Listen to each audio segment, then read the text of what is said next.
महाराष्ट्र मुख्य निवडणूक अधिकाऱ्याला मुंबई हायकोर्टाने नोटीस बजावली। केंद्रीय निवडणूक आयोगाला ही हायकोर्टाची नोटीस। विधानसभेत संध्याकाळी 6 वाजल्यानंतर 76 लाख मतदान कसं यावर याचिकेत आक्षेप घेण्यात आलाय।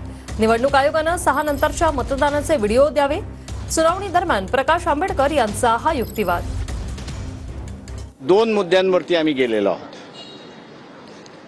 एक हा 6 नंतर झालेलं मतदान जे आहे त्या संदर्भातला असणारा जो स्लिपचा रेकॉर्ड आहे तो रेकॉर्ड चीफ इलेक्शन कमिशनच्या ऑफिसमधनं जे रिप्लाय मिळालेला आहे तो आमच्याकडे नाही आहे।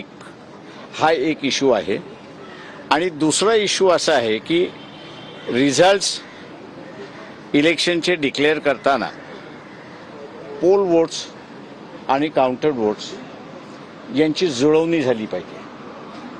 यांची जुळवणी झाली नसेल तर मग रिटर्निंग ऑफिसर जे आहेत ते रिटर्निंग ऑफिसरनी तो सगळा दस्तऐवज इलेक्शन कमिशनकडे पाठवला पाहिजे आणि इलेक्शन कमिशन जे डायरेक्शन देईल त्या डायरेक्शन प्रमाणे त्यांनी तो निकाल दिला पाहिजे।